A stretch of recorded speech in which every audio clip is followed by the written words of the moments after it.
Back here on CBS Sports HQ, as we get set to enter week 12 of the college football season, things are really heating up in the college football playoff race. We know that, but also the Heisman Trophy race.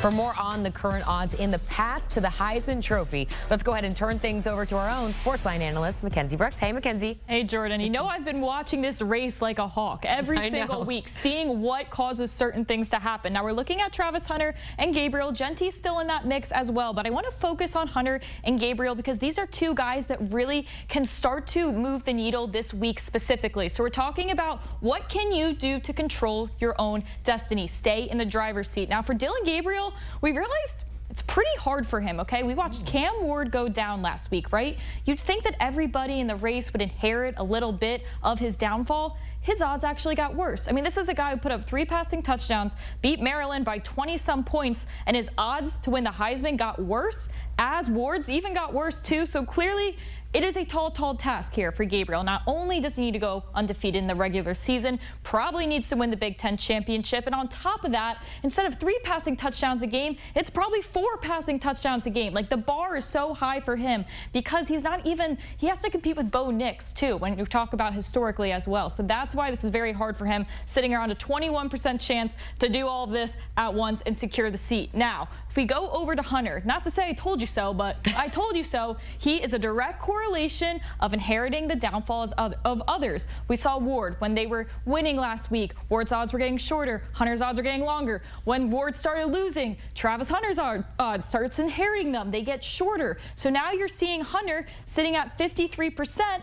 Because that is 100% minus Ward, minus Jeanty, minus Gabriel. And all he has to do is do what he's been doing, stay healthy, just be on the field, and prey on everyone else's downfall. And that's why I think he has such a good shot to take this award. That is wild. All right, just one job left to do. Chip Patterson is back with us to break this all down as well. Chip, so you just heard Mackenzie detail all of it out for us. Is this really Travis Hunter's trophy to lose?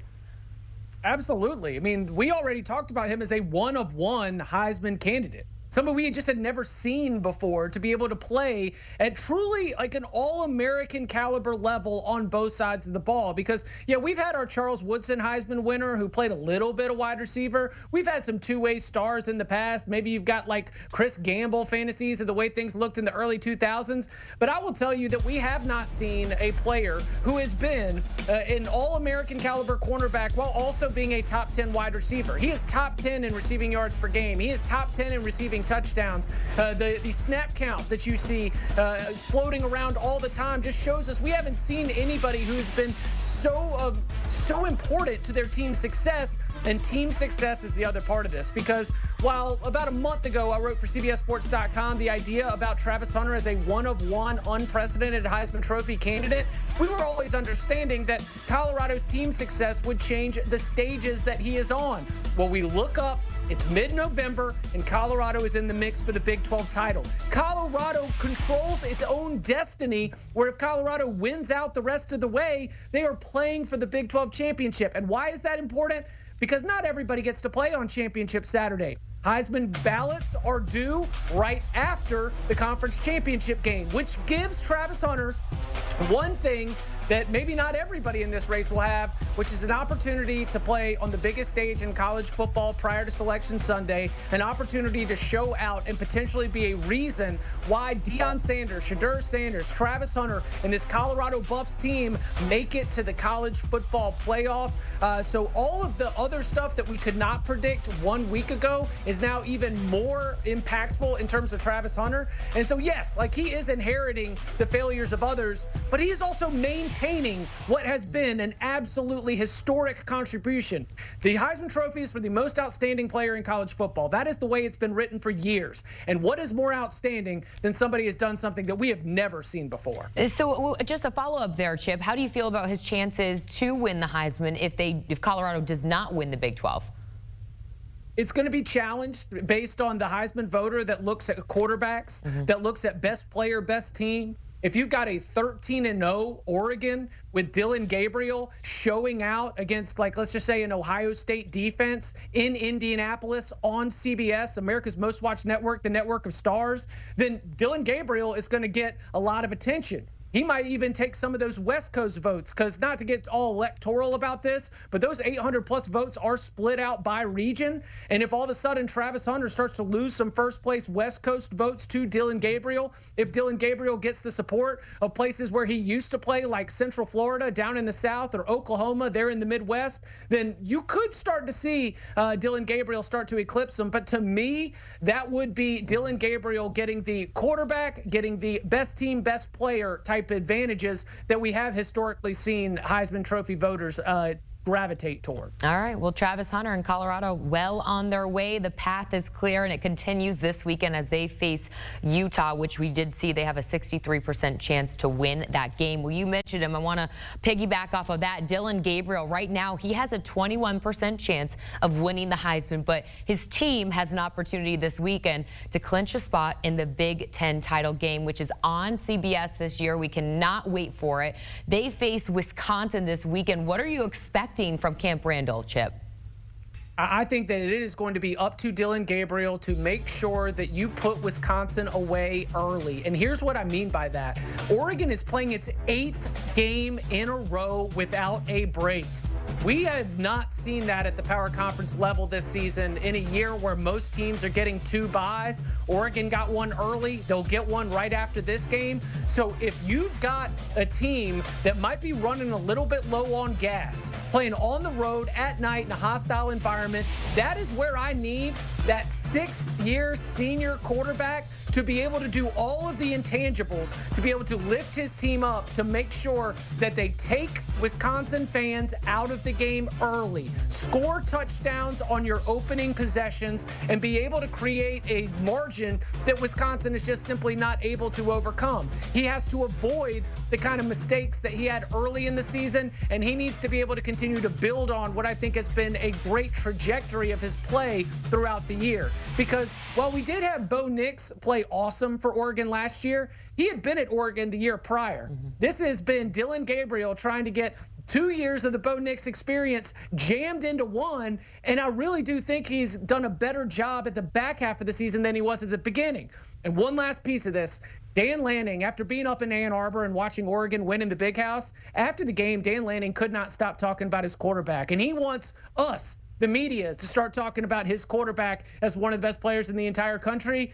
Look for Dan Lanning, head coach of the #1 team, to keep beating that drum as we get closer to the ballots being due. All right, Chip, you clip this off and send it to Coach. How about that? Well, listen, this would not be a Heisman discussion if we don't bring up one guy in particular. It's a guy that we've been watching so closely all season, and that's Boise State's running back, Ashton Jeanty.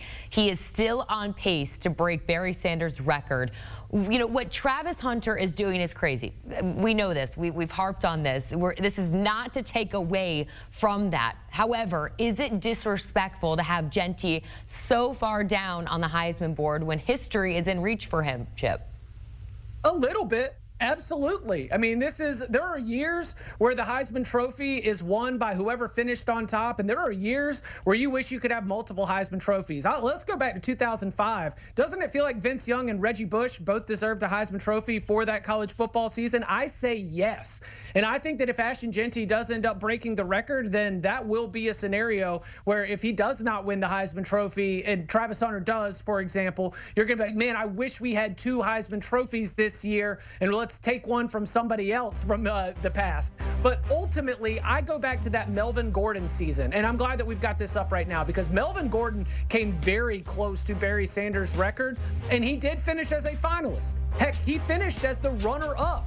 But he also was second to an Oregon quarterback named Marcus Mariota, who had one of the most overwhelming Heisman Trophy wins in terms of the percentage of first place votes, which tells me that Heisman voters across the country all wanted Melvin Gordon to be honored on their ballot. But just running for a bunch of yards was not enough for them to put Melvin Gordon at first place. I expect we'll see the same thing with Ashton Jeanty, whether he breaks the record, whether he falls just short.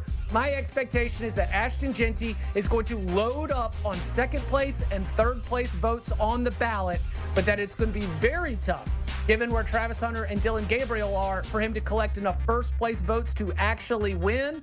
He'll get some, no doubt, especially if he does break the record. But it is a little bit disrespectful that he is just being written off in the race.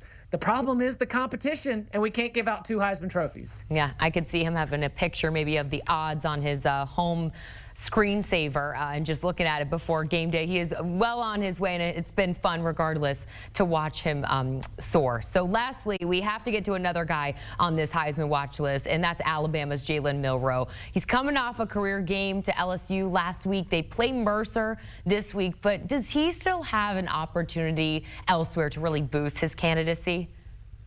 Yes. He does. This is the one that's kind of lurking in the grass right now. If you want your chaos pick, Jalen Milroe is already somebody who's on the mind of Heisman Trophy voters. He didn't have a great statistical season last year. Heck, he was benched in week 2, but he finished 6th in the Heisman Trophy voting last year. He was not a finalist, but among all returning college football players, he had the most Heisman Trophy voting points of anybody in college football heading into 2024.